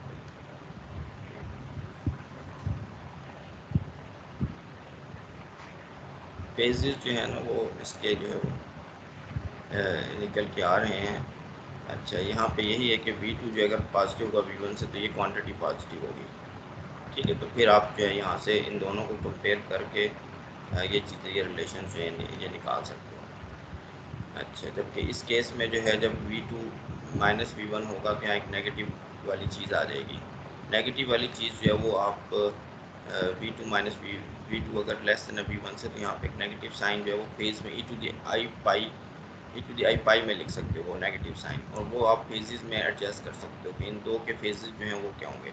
यहाँ पे कोई नहीं आएगा, यहाँ पे कोई नेगेटिव साइन नहीं आ रहा, ठीक है। तो इधर जो है इन दोनों का फेज सेम डायरेक्शन में हो सकता है, इंसिडेंट और ट्रांसमिटेड का, लेकिन यहाँ पे डिपेंड करेगा V2 बड़ा है V1 से या V2 छोटा है V1 से। V2 अगर बड़ा होगा V1 से तो इन दोनों का फेज, इनका साइन सेम होगा, लेकिन अगर V2 जो है छोटा होगा V1 से तो यहाँ पे ओवरऑल एक माइनस साइन आएगा, इसको आप e⁻ लिख सकते हो। e⁻ जो है वो -1 के बराबर होता है, तो वो फेज जो है फैक्टर इनके रिलेशन में आप ऐड कर सकते हो, ठीक है, इनके रिलेशन में जो वो आप ऐड कर सकते हो। और इस तरीके से तो ये जो चीज़ है ये यहाँ से निकल के आ जाती है कि ये यहाँ पे इसने लिखा हुआ है फेज फैक्टर का। तो if the second string is heavier than the first, the reflected wave is out of phase bye 180। तो उसमें जो है 180 आउट ऑफ फेज जो है वो बन जाते हैं। इसकी फिजिकल सेंस है, आप लोग सोचो इस पर कि किस तरीके से ये होता है। The reflected wave is upside down हो जाती है। The amplitude in this case are this, amplitude जो है वो ये बन जाएंगे। अच्छा, in particular if the second string is infinitely massive, or but amounts to the same thing if the first string is simply nailed down at the end, then यानी कि आपने फर्स्ट स्ट्रिंग जो है वो उसको आपने कहीं पे बांध दिया है दीवार के साथ, तो दूसरी स्ट्रिंग एक तरह से आपकी इन्फिनाइटली जो है वो मैसिव बन जाएगी। तो उस केस में क्या होगा, उस केस में रिफ्लेक्शन और रिफ्लेक्शन जो है वो इंसिडेंट वेव के बराबर होगा, जितनी वेव जाएगी टकरा के वापस आ जाएगी, ठीक है। इस तरह की स्ट्रिंग आपने एक दीवार के साथ बांध दी और उसको जो आप हिला रहे हो तो वो जितनी जाएगी उतनी ज़्यादा उतनी रिफ्लेक्टेड हो जाएगी, ट्रांसमिशन नहीं होगी, ठीक है। तो कहते हैं naturally this is case, in this case there is no transmitted wave, all of it reflects back. और अगर जो है वो दोनों मीडियम सेम हो जाएंगे तो तमाम की तमाम रिफ्लेक्ट जो है वो ट्रांसमिट हो जाएगी, रिफ्लेक्शन कोई नहीं होगी। तो ये दो एक्सट्रीम केस हैं जो आप फ़ौरन से जो है वो फिगर आउट कर सकते हो। तो प्रॉब्लम है यहाँ पे formulate an appropriate boundary condition to replace equation 9.27 for the case of two string, ठीक है, under the tension T joint by knot of mass M। अगर मैस M हो तो फिर क्या होगा, कहते हैं इसके लिए आप एप्रोप्रिएट बाउंड्री कंडीशन पे कंस्ट्रक्ट करें। Find the amplitude and phase of the reflected and transmitted wave. तो यहाँ पे ये इसने कहा कि नॉट पे अगर कोई मैस M हो तो फिर आप इस तरीके से उसे करोगे। पोलराइजेशन की तरफ आते हैं। पोलराइजेशन जो है वो क्या चीज़ होती है, wave that travels down a string when you shake it are called transverse waves because the displacement is perpendicular to the direction of propagation। तो ये जो स्ट्रिंग पे जो वेव्स हमने बनाई हैं इसमें जो वेव का डिस्प्लेसमेंट है वो परपेंडिकुलर है to the direction of motion, तो इनको हम ट्रांसवर्स कहते हैं। और if the string is reasonably elastic it is also possible to stimulate compression wave. अगर वो स्ट्रिंग इलास्टिक है तो इसमें आप उसको खींच के छोड़ सकते हो, तो स्ट्रिंग उसके अंदर लॉन्गिट्यूडनल जो वेव्स हैं वो जनरेट होंगी। ठीक है, उसमें जो डिस्प्लेसमेंट होगा वो अलोंग द स्ट्रिंग होगा और along the direction of waves होगा। ठीक है, तो these waves are called longitudinal. इसमें जो है ये ज़्यादा आप जो है ये स्प्रिंग का केस भी देख सकते हो लॉन्गिट्यूडनल के लिए। तो इसमें जो है साउंड वेव्स जो हैं उसके अंदर क्या होता है, sound waves which are nothing but compression waves in air are longitudinal. Sound waves जो है वो एग्जांपल है लॉन्गिट्यूडनल वेव्स की, जिसमें एयर में कंप्रेशन रिफ्रैक्शन होते हैं जो प्रोपेगेट करते हैं along the direction of sound waves. और इलेक्ट्रोमैग्नेटिक वेव्स जो कि हम देखेंगे as we shall see are transverse, वो ट्रांसवर्स होते हैं। इसमें जो फ्लक्चुएशन फील्ड्स के अंदर होती हैं इलेक्ट्रोमैग्नेटिक फील्ड के अंदर, वो परपेंडिकुलर होती हैं to the direction of motion. तो यहाँ पे आगे चलते हैं इसमें। तो पोलराइजेशन का क्या है, now there are force two dimensional dimensions perpendicular to any given line of propagation. तो अगर आपकी प्रोपेगेशन जी के अलॉन्ग हो रही है तो वहाँ पे दो जो हैं आपके पास इंडिपेंडेंट डायरेक्शन बनती हैं, वो है एक्स और वाई। इसमें जो है वो आपकी जो है वो फ्लक्चुएशंस हो सकती हैं, वाइब्रेशंस हो सकती हैं। तो ये जो दो डायरेक्शंस हैं इनको वो कहता है पोलराइजेशन है। Accordingly transverse waves occur in two independent states of polarization. इसमें दो इंडिपेंडेंट स्टेट पोलराइजेशन की बनती हैं। You can shake the spring up and down, up and down कर सकते हो वर्टिकल पोजीशन, तो उसमें जो है वो कहता है एक्स हो जाता है, या लेफ्ट और राइट में ये हो गया वाई। और जी डायरेक्शन में प्रोपगेशन हो रही है, वो जी यहाँ पे नज़र आ रहा है आपको। तो ये वर्टिकल होगी, हॉरिजॉन्टल हो गई। और क्या हो सकता है, or along any other direction in the X Y plane, या एक्स वाई प्लेन में कोई भी डायरेक्शन आप ले सकते हो, उसको आप एन से रिप्रेजेंट कर सकते हो। और ये एन जो है the polarization vector N defines the plane of vibration because the waves are transverse N is perpendicular to the direction of propagation. तो एन डॉट जी जो ज़ीरो होगा, और एन जो है इसको किसी आप पोलराइजेशन एंगल की टर्म में लिख सकते हो कि कॉज और साइन में, N unit vector cos theta X plus sine theta Y. तो नीचे आप पिक्चर भी इसकी देख सकते हो। ये वेव है जो कि वर्टिकल है, ये हॉरिजॉन्टल है, और इन जनरल कोई दरमियान का एंगल बनाते हैं तो ये है। ठीक है, ये थीटा एक्स के अलोंग बना रही है थीटा, इसको पोलराइजेशन एंगल कहते हैं। ठीक, तो इस तरीके से ये चीज़ें हैं यहाँ पे। और फिर इसने आगे में फंक्शन भी लिखा हुआ है, इसको आप इस तरीके से लिख सकते हो कि ये वाला पार्ट जो है ये एक्स के अलोंग है, कॉस थीटा वाला, और साइन थीटा वाला वाई के अलोंग। तो ये आपका जो ये बन जाएगा। ठीक, कि इसके अंदर पोलराइजेशन जो है, डिस्प्लेसमेंट जो है वो किस तरीके से हो रहा है, डिस्प्लेसमेंट जो है एक्स के में हो रहा है या वाई में हो रहा है। इसके अलावा ये लीनियर पोलराइजेशन है, इसके अलावा सर्कुलर पोलराइजेशन भी होती है। सर्कुलर पोलराइजेशन के लिए इसने प्रॉब्लम दे दिया आपको। तो ये कह रहा है question 9.36 describe the most general linearly polarized wave on a string. ठीक है, तो इसमें जो है लीनियर और plane polarization so called because the displacement is parallel to a fixed vector n results from the combination of horizontally and vertically polarized wave of the same phase। तो अगर आप horizontal और vertical waves को add करते हो, ठीक है, same face के साथ, तो फिर आपको ये मिलती है एन वाली जो है। ठीक, फेस का मतलब यही है कि ये अगर इतना ऊपर जा रहा है ये भी इतना, यानी दोनों का जो है वो डिफरेंस, इस टाइम ये दोनों इन फेज हैं। अगर मैं इस वेव को उठा कर थोड़ा सा पीछे कर दूं और फिर इसके साथ ऐड करूं तो फिर क्या सिचुएशन होगी। ठीक है, और दोनों में फिर भी कांस्टेंट फेज होगा, और फिर थोड़ा सा और पीछे करूं फिर क्या होगी। तो उसमें आप देखोगे कि ये जो पोलराइजेशन वेक्टर है ये आहिस्ता आहिस्ता जो है ये, ठीक है, ये मूव करना शुरू हो जाएगा जितना इसके दरमियान आप फेज डिफरेंस डालना शुरू हो जाएंगे। तो दोनों को एज इट इज़ कंबाइन करो तो फिर एक डायरेक्शन होगी एन की, फिर थोड़ा सा इसमें डिले का फैक्टर डाल दो, इस पूरी वेव को उठा के थोड़ा सा पीछे करो फिर ऐड करो, फिर थोड़ा सा और पीछे करो फिर ऐड करो, तो आप देखोगे एन वेक्टर की डायरेक्शन जो है थोड़ी सी वो डिफरेंट निकलना शुरू हो जाएगी। तो वही कंसेप्ट यहाँ पे ये देना चाह रहा है आपको सर्कुलर पोलराइज का। तो ये कह रहा है कि ये है if the two components are of equal amplitude but out of phase by 90, अगर उनके दरमियान 90 का फेज डिफरेंस होगा, the result is a circularly polarized wave. अच्छा, सर्कुलरली पोलराइज्ड वेव जो है वो कहता बन जाएगी अगर इनके दरमियान 90 का फेज डिफरेंस होगा। ठीक है, जो मैंने चीज़ बताई है उसको देख लो आप, ये यहाँ पे। ठीक है। दोनों फेस, दोनों को अगर आप ऐड करते हो, इसमें एक इस वक्त इन दोनों का जो फेस का फैक्टर है वो यहाँ पे कांस्टेंट वो मैंने ज़ीरो किया हुआ है।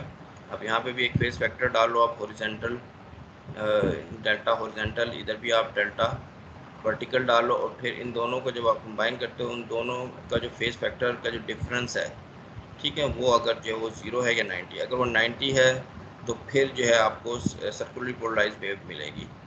ठीक, यानी ये 0 है और दूसरे का जो है वो शायद वो यहाँ पे होगा मैक्सिमम जो है। ठीक है, फिर ये जब मैक्सिमम पहुँचेगा वो 0 हो जाएगा, तो उसमें क्या होगा, ये जो एन वेक्टर है ये घूमना शुरू हो जाएगा जैसे जैसे वेव जो आगे प्रोपेगेट होगी। तो दो वेव जिसमें फेस फैक्टर का डिफरेंस 90 का होगा तो आपको मिलेगी, the result is a circularly polarized wave in that case. At a fix point z show that the string moves in a circle about the z-axis. Does it go clockwise or anti-clockwise as you look down the axis towards the origin? ठीक है, अगर wave आपकी तरफ आ रही है तो वो जो वेक्टर है n वो क्लॉकवाइज मूव करेगा या anti clockwise. How would you construct a wave circling the other way?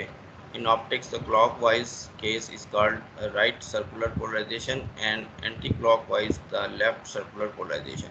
Sketch the string at t equal to 0. How would you shake the string in order to produce circularly polarized wave? तो इसमें वो पूछ भी रहा है आपसे कि किस तरीके से आप स्ट्रिंग को शेक करेंगे कि आप सर्कुलरली पोलराइज्ड वेव जो जनरेट कर सकते हैं। ठीक है, लीनियरली तो आपको पता है, हिला दिया, सर्कुलरली जो है वो किस तरीके से आप जनरेट करोगे। ठीक है, तो ये भी है, ये एक्सरसाइज इंटरेस्टिंग है इस हवाले से। अब हम डिस्कस करेंगे इलेक्ट्रोमैग्नेटिक वेव्स इन वैक्यूम। और इलेक्ट्रोमैग्नेटिक वेव्स इन वैक्यूम आप देख लो कि the wave equation for E and B. तो मैक्सवेल इक्वेशन से शुरू करते हैं। हम वैक्यूम की बात कर रहे हैं, इसमें सोर्सेज जो हैं वो आपने ज़ीरो कर देने। यहाँ पे रो था वो हमने ज़ीरो कर दिया। इसके अंदर भी आपके पास जो करंट का फैक्टर आता है वो आपने ज़ीरो कर दिया, तो आपकी इक्वेशन जो है वो ये बन जाती है Maxwell equation, source free Maxwell equations. अब यहाँ पे हमने एक कर्ल लेना है इसका और बी का, curl of E, curl of B. तो कर्ल ऑफ ई यहाँ आइडेंटिटी है gradient of divergence of E minus del square E. ठीक है, और कर्ल ऑफ बी आ गया आपका। अच्छा, डाइवर्जेंस ऑफ ई जो है वो 0 है, तो यहाँ पे डेल स्क्वायर ई रह जाएगा, और यहाँ बी जो है वो आप लिख सकते हो कर्ल ऑफ बी। यहाँ कर्ल ऑफ बी जो है उसकी जगह आप पुट कर सकते हो partial E by partial T. तो यहाँ पे partial E by partial T आ जाएगा। Partial E by partial T, पहले भी टाइम डेरिवेटिव है तो दो टाइम डेरिवेटिव यहाँ बन जाएंगे। तो दोनों साइड पे आप देख लो, यहाँ डेल स्क्वायर बन गया और यहाँ पे partial two by partial T. इसी तरीके से कर्ल ऑफ बी में भी आप ये काम कर सकते हो, तो वहाँ पे देख लो आप जो है। तो ये दोनों काम करके जब आपके पास फाइनल चीज़ बनती है वो बनती है डेल स्क्वायर ई जो है partial two by partial T E, और डेल स्क्वायर बी जो है partial two by partial T square B. तो ये आपकी वही इक्वेशन बन गई सेपरेट वेव इक्वेशन जो कि हम लोगों ने अभी डिस्कस की। और यहाँ पे 1/v² की जगह आपके पास जो है वो म्यू नॉट एप्सिलॉन नॉट है। तो ये कह रहा है कि यहाँ पे देख लो आप कि फाइनली आपके पास जो है वो in vacuum then each Cartesian component of E and B satisfy the three-dimensional wave equation del square f जो है वो 1/v² partial 2f by partial t square, और v की वैल्यू जो है वो 1/epsilon mu naught equals to 3 × 10⁸। ठीक है, तो मैक्सवेल इक्वेशंस क्या बता रही हैं आपको, जो इलेक्ट्रिसिटी और मैग्नेटिज्म को आपने कंबाइन किया तो उनमें एक सिमेट्री प्रोड्यूस की कि चेंजिंग करंट जो है वो magnetic field produce, changing electric field magnetic field produce करती है, और changing electric field magnetic field जो है वो इलेक्ट्रिक फील्ड, और electric field magnetic field. So Maxwell equations imply that the empty space supports the propagation of electromagnetic waves traveling at a speed this। तो ये आपको फाइनली जो है Maxwell equation से मिला। तो ये चीज़ इंपॉर्टेंट थी, मैक्सवेल ने बताई कि भाई ये जो है ये इलेक्ट्रोमैग्नेटिक रेडिएशंस हैं या जो भी हैं ये मूव कर रही हैं विद स्पीड ऑफ लाइट। ठीक है, तो what happens to be precisely the speed of light, C this implication is astounding. ठीक है, perhaps light is an electromagnetic wave. अच्छा, तो लाइट के मुतालिक जो है काफ़ी चीज़ें लोग मतलब करते रहे स्पेकुलेशन कि ये क्या चीज़ है। इसमें सबसे पहले वो न्यूटन की कॉर्पस्कुलर थ्योरी थी कि लाइट को उसने कहा कि ये कॉर्पस्कल्स जो है पार्टिकल लाइक नेचर है इसकी, ठीक है। उससे उसने रिफ्लेक्शन जो है वो एक्सप्लेन की कि लाइट रिफ्लेक्ट क्यों होती है, जैसे पार्टिकल टकरा के रिफ्लेक्ट होते हैं दीवार के साथ। फिर उसमें रिफ्लेक्शन और फिर क्या होती है उसमें रिफ्रैक्शन और भी चीज़ें जो हैं। रिफ्रैक्शन को भी सम हाउ उसने एक्सप्लेन किया। मेरा ख्याल डायफ्रैक्शन थी या क्या था जिसमें जो है वो उसको मुश्किल पेश आई। तो वो जो है फिर वेव थ्योरी वाले लोग भी थे जिन्होंने वेव थ्योरी के ज़रिए वो ज़्यादा अच्छे तरीके से एक्सप्लेन की कि लाइट, हाँ। तो फिर उन्होंने कहा कि भी लाइट जो असल में वेव है।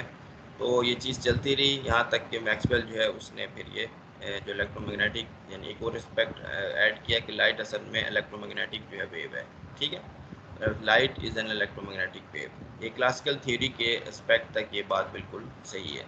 अगर आगे चल के आप क्वांटम मैकेनिक्स ऐड करोगे तो इसमें भी वो quantum nature, particle like nature भी आ जाती है, इसकी ड्यूल नेचर आती है क्वांटम मैकेनिक्स की वजह से कि वेव लाइक भी और पार्टिकल भी। लेकिन क्लासिकल थ्योरी के हिसाब से light is a electromagnetic wave जो है।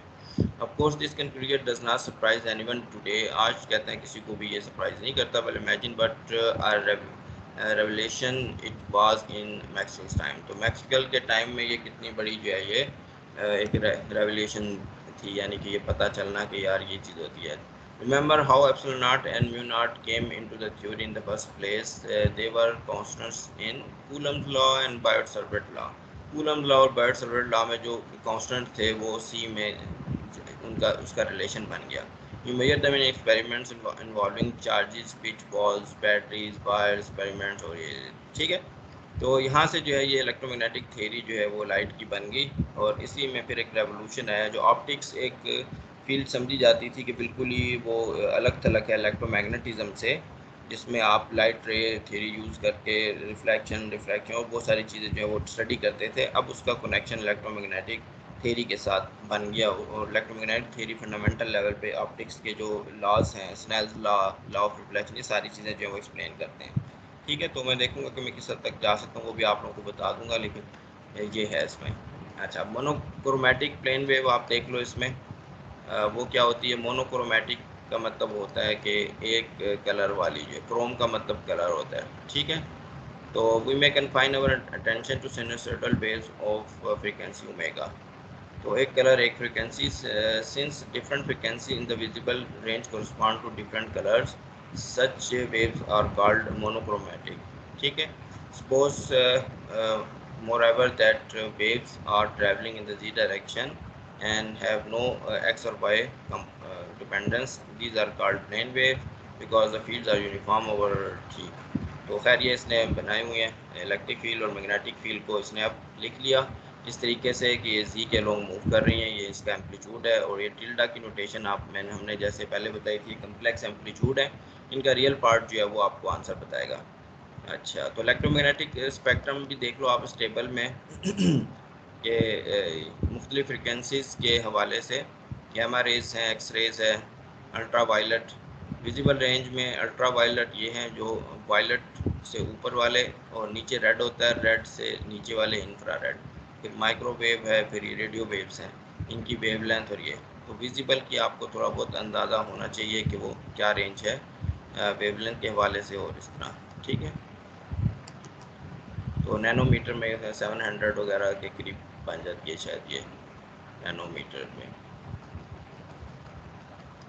हाँ, विजिबल रेंज को इसने ज़्यादा अच्छे तरीके से बताया हुआ है कि यहाँ पे नियर वायलेट जो है वो क्या है और नियर इंफ्रारेड यानी रेड, और जो ब्लू है, ब्लू जो है वो शॉर्टेस्ट वेवलेंथ है और जो रेड है वो लॉन्गेस्ट है वेवलेंथ। फ्रीक्वेंसी के हवाले से अपोजिट है, फ्रीक्वेंसी जो है वो ब्लू की ज़्यादा है और रेड की जो वो कम है, ठीक है। विजिबल रेंज तो ये सारी जो है ये हैं। और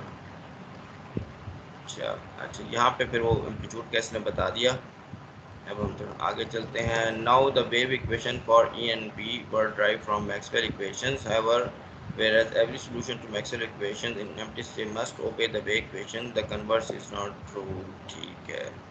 Then it follows। अच्छा, अब आप मज़ीद चीज़ें निकाल सकते हो कि डाइवर्जेंस ऑफ ई जो है वो ज़ीरो है, डाइवर्जेंस ऑफ बी जो है वो ज़ीरो है। अब डाइवर्जेंस अगर आप ले लो उसका, जो ऊपर आपने ये बनाई हुई है, ये इसका अगर डाइवर्जेंस लेते हो आप तो क्या होता है, एम्पलीट्यूड अभी मैंने जो कांस्टेंट है उस पर नहीं डिपेंडेंस, तो डाइवर्जेंस जो है वो आपका क्या बनेगा, ये थोड़ा सा यहाँ कर लेते हैं, डाइवर्जेंस निकालते हैं यहाँ से ये,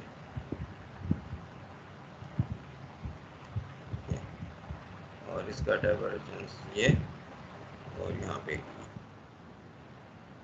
और इसमें डेरिवेटिव ये बन जाएगा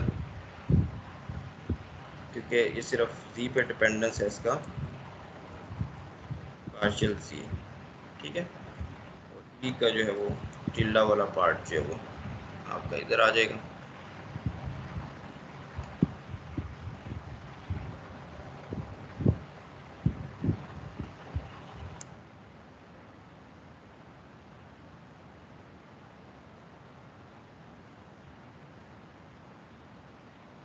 यहाँ पे आपके पास जो एक्सपोनेंशियल फैक्टर है वो आ जाएगा।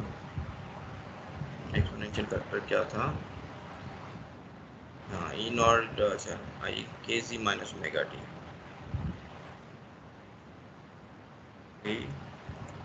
के सी डेरिवेटिव ले लो बस आप, डेरिवेटिव जब आप लोगे तो यहाँ पे आपके पास आ जाएगा आई, ठीक है, और ये एज इट इज जो है। अच्छा अब यहाँ पे आपने ये देखना कि यहाँ डाइवर्जेंस के में जी डायरेक्शन वाला पार्ट बचेगा, तो इसको जब आपने ध्यान से करना है, ये इसको ये जी,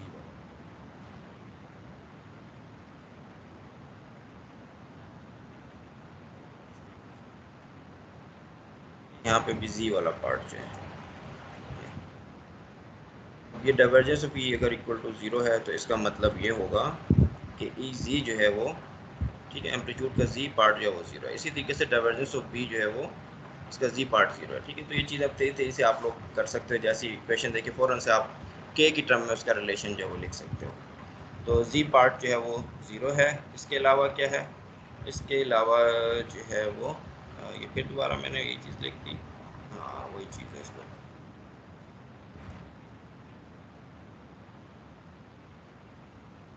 ठीक है, that is the electromagnetic waves are transverse. अच्छा, तो इलेक्ट्रोमैग्नेटिक वेव्स जो है वो ट्रांसवर्स है, यानी कि इसमें जो एम्पलीट्यूड का जो पार्ट है जी के लोग वो ज़ीरो है, ठीक है।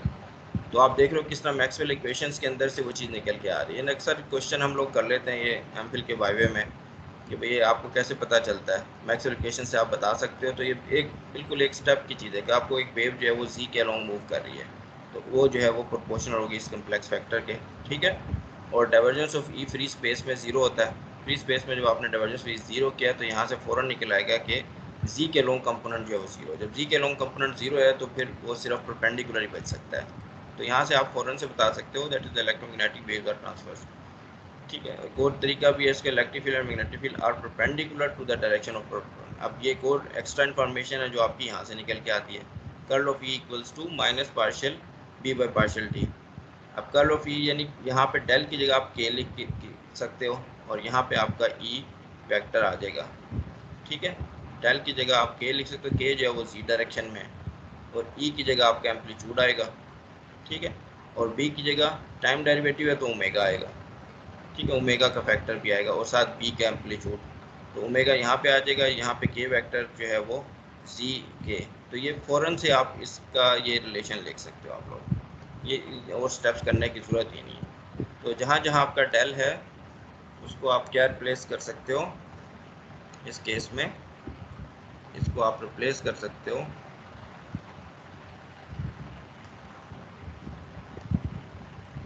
आई के वेक्टर से, ठीक है। और जहाँ जहाँ आपका टाइम डेरिवेटिव है उसको आप रिप्लेस कर सकते हो फ़ौरन से, ये तेज़ी के साथ कैलकुलेशन आप करके फ़ौरन से बता सकते हो कि यहाँ पे ये चीज़ आएगी। पार्शियल बाय पार्शियल टी जो है इसको आप रिप्लेस कर सकते हो, यहाँ पे मेरा ख्याल मैंने माइनस के लिख दिया आयोटा पे, यहाँ पे आई ओमेगा, माइनस आई ओमेगा आ जाएगा शायद इस तरीके से। ठीक है, तो फिर चेक कर लेते हैं वाकई यही है, हाँ सही। ये चीज़ देखो तो आप वो क्वांटम मैकेनिक्स में भी डेल ऑपरेटर जो है वो मोमेंटम ऑपरेटर के साथ आप उसको रिलेट करते हो।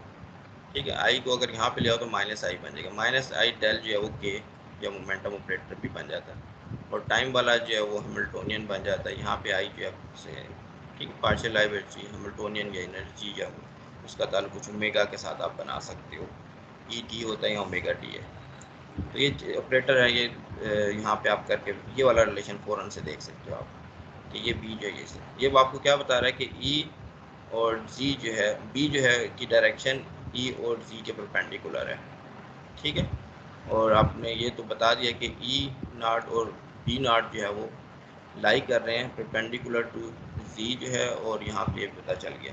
ठीक है, आपस में परपेंडिकुलर है। Evidently E and B are in phase and mutually perpendicular, their real amplitude are related by this. ठीक है, उसके बाद वो कहता है कोई इक्वेशन भी हमारे पास, उससे भी अगर आप चीज़ निकालना चाहोगे, कहता फिर आपको वही वही बात जो है वो मिलेगी जो ऊपर आपने निकाली है, यानी ये वाली बात जो है थोड़े से डिफरेंट अंदाज में मिल जाएगी। कैसे मिल जाएगी, यहाँ पे क्या आ जाएगा, के क्रॉस बी और इक्वल टू ई, यही रिलेशन आ जाएगा, के क्रॉस बी इक्वल टू ई। यहाँ पे आ गया के क्रॉस ई जो है वो बी के बराबर, तो ये इसको भी आप करके देख लो। अच्छा, आपका कह रहा है if E points in the X direction then B points in the Y direction. ठीक हो गया, और ये बनाया जा सकता है। अच्छा, यहाँ पे इसने ये बनाई हुई है वेव जो है ये जी के लॉन्ग प्रोपेगेट कर रही है, और ये ई इस तरह और ये इस तरह। ठीक है, तो किस this is a paradigm for monochromatic wave. The wave as a whole is said to be polarized in the x direction. By convention, we use the direction of E to specify the polarization of electromagnetic. तो bye convention हम जो electric field है उसको कहते हैं कि polarisation है। ठीक है, तो यहाँ पे इलेक्ट्रिक फील्ड जो है वो पोलराइजेशन को प्रेजेंट कर रही है। अब ई और बी जो है वो अगर आपके, हाँ ठीक है, तो ई जो है वो पोलराइजेशन फैक्टर, ये प्लेन पोलराइजेशन की एग्जांपल हमने बताई है। इसी में फिर आप जो है वो बाकी केसेस भी देख सकते हो। अच्छा, यहाँ पे कह रहा है कि मैंने इलेक्ट्रिक फील्ड जो है वो एक्स में ली थी, आप किसी भी एन डायरेक्शन में ले सकते हो, तो मैग्नेटिक फील्ड जो है वो आपकी बन जाएगी के क्रॉस एन जो है। ठीक है, इस तरीके से के क्रॉस एन, जो कि आप ऊपर बना भी चुके हो कि मैग्नेटिक फील्ड जो है वो इस तरीके से रिलेटेड हो जाती है। डॉट के जो है वो इक्वल टू ज़ीरो का मतलब है कि ट्रांसवर्स है। ठीक है, पोलराइजेशन जो है वो इसकी ट्रांसवर्स है। तो ये इसने जनरल एक्सप्रेशन लिख दिया आपको। ये जो आखिरी टॉपिक है इसके अंदर बस ये एनर्जी और मोमेंटम है, जो पहले भी मैं आप लोगों को पिछले लेक्चर में बता चुका हूँ कि एनर्जी जो है वो किस तरीके से स्टोर होती है इलेक्ट्रिक फील्ड और मैग्नेटिक फील्ड में। बस जो ऊपर हमने वैल्यूज़ निकाली है उसके अंदर पुट करनी है, E square plus B square. ठीक है, तो अब अगर आप पुट कर ले तो in case of monochromatic wave तो आप देख सकते हो बी स्क्वायर जो है 1/c स्क्वायर ई स्क्वायर के बराबर होता है। ठीक है, ऊपर जो आपने फार्मूला लिखा, यहाँ बी स्क्वायर निकाल लो आप, इसका बी स्क्वायर निकालो आप, ये देख सकते हो ये आपका निकल आएगा 1/, बी स्क्वायर जो ई स्क्वायर के साथ रिलेटेड निकल आएगा, और नीचे जो है सी स्क्वायर बन जाएगा। ठीक है, तो फिर ये अगर वैल्यू पुट कर दो तो बी स्क्वायर ई स्क्वायर में रिलेशन आपका ई स्क्वायर में आ जाएगा, यू जो एप्सिलॉन नॉट ई स्क्वायर बन जाएगा। इसके अलावा आपके पास जो है एनर्जी डेंसिटी के अलावा आपके पास पॉइंटिंग फैक्टर है, वो आप निकाल सकते हो 1/म्यू naught E cross B. E cross B ऊपर आप फार्मूले में दे दिए आपको मोनोक्रोमेटिक के, उसको अगर आप करो तो आप एस देखोगे कि वो जी की डायरेक्शन में आएगा, यानी एनर्जी जो है वो जी की डायरेक्शन में फ्लो कर रही है। ठीक है, एनर्जी फ्लक्स जो है इलेक्ट्रोमैग्नेटिक वेव्स का वो जी की डायरेक्शन में प्रोपेगेट कर रहा है, और यहाँ उसका कोएफिशिएंट सी जो आ गया। इसी तरीके से आप जो है इसमें मोमेंटम भी इसका निकाल सकते हो। मोमेंटम जो है वो आप देख लो 1/c स्क्वायर एस बन जाएगा, और उसकी वैल्यू भी c के अराउंड बन जाएगी मोमेंटम जो है। ठीक है, कि वेव उस डायरेक्शन में मूव कर रही है। एक और चीज़ आप कर सकते हो कि इसकी एवरेज निकाल सकते हो, एवरेज ओवर टाइम जो है। ठीक है, तो यहाँ पे कहते हुए fluctuation cos square factor, cos square factor की जो एवरेज होती है 1/2 होती है, तो यू का फैक्टर आप देख लो वहाँ पे, उसमें एवरेज निकालोगे तो ये 1/2 जो है वो आपको मिल जाएगा। इसी तरह एस में भी आप जो है उसकी एवरेज निकालो तो ये बन जाता है, और मोमेंटम की भी एवरेज ये ठीक है। तो ये कहता है use bracket to denote the time average over one complete cycle. इसके अंदर जो फैक्ट इस्तेमाल हुआ, कॉस स्क्वायर की जो एवरेज होती है वो हाफ होती है, जो आप यहाँ से भी निकाल सकते हो। Cos square plus sine square equals to 1 होता है। अगर इसकी एवरेज करो 1 की एवरेज 1 रहेगी, ठीक है। और कॉस और साइन जो है वो कॉस स्क्वायर साइन स्क्वायर तकरीबन जो है वो over complete cycle same behave करते हैं। तो इसकी भी हाफ, इसकी भी हाफ। तो कॉस स्क्वायर को कंप्लीट साइकिल पे अगर आप करते हो या साइन स्क्वायर को उसकी हाफ आती है, ये हाफ के फैक्टर वहाँ से आ रहे हैं। और दूसरा ये एस की जो एवरेज है इसको हम इंटेंसिटी कहते हैं। The average power per unit area transported by an electromagnetic wave is called the intensity। तो ये जो है ये इंटेंसिटी है। तो यहाँ पे ये चीज़ तकरीबन कंप्लीट हो जाती है, इसको पावर भी कहते हैं। और ये चीज़ें हैं, इसमें कुछ छोटी सी ये 2-3 प्रॉब्लम है, ये आप लोग देख लेना। The intensity of sunlight hitting the earth is about this, and sunlight strikes a perfect absorber, what pressure does it exert? How about a perfect refractor, what fraction of transmit? ठीक है। अच्छा, इसमें क्या है, in the complex notation there is a clever device for finding the time average of a product। ठीक है, time average जो है वो बताइए। अच्छा, और इसमें जो है find all elements of the Maxwell stress tensor monochromatic. अच्छा, मैक्सवेल स्ट्रेस टेंसर जो मैंने लास्ट लेक्चर में डिस्कस किया था, उसके तमाम एलिमेंट्स वो कहता है निकालो आप इसके लिए मोनोक्रोमैटिक के लिए। ये भी इंपॉर्टेंट एक्सरसाइज है। रिलेटिविटी का जो पोर्शन मैं कराऊंगा इसमें ये चीज़ें रिपीट होंगी। वहाँ भी हम निकालेंगे। यहाँ पे आप निकालोगे तो आप देख सकोगे किस तरीके से ये और वो कंपेयर होता है। वहाँ पे आप अच्छी टेंसर नोटेशन में ये चीज़ें करोगे आप, ठीक है। तो यहाँ पे मैं स्टॉप करता हूँ। आप लोगों का कोई क्वेश्चन है इससे रिलेटेड? ये आज का टॉपिक हमने वेव्स वगैरह इलेक्ट्रोमैग्नेटिक वेव्स को पढ़ा है। तो अगला तो यहाँ पे अगर आपका कोई क्वेश्चन है, अदरवाइज मैं रिकॉर्डिंग स्टॉप कर देता हूँ।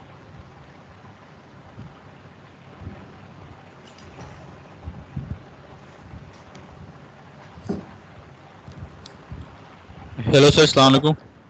वालेकुम सलाम। सर बस एग्ज़ाम के बारे में पूछना था। फ्राइडे को हमने सबने फाइनलाइज किया है कि फ्राइडे को एग्ज़ाम होगी। अच्छा चलो, मैं अभी रिकॉर्डिंग ख़त्म करूँ, मैं फिर कर लेते हैं हाँ डिस्कस। ठीक है सर, ठीक। 1 मिनट, स्टॉप। चलो।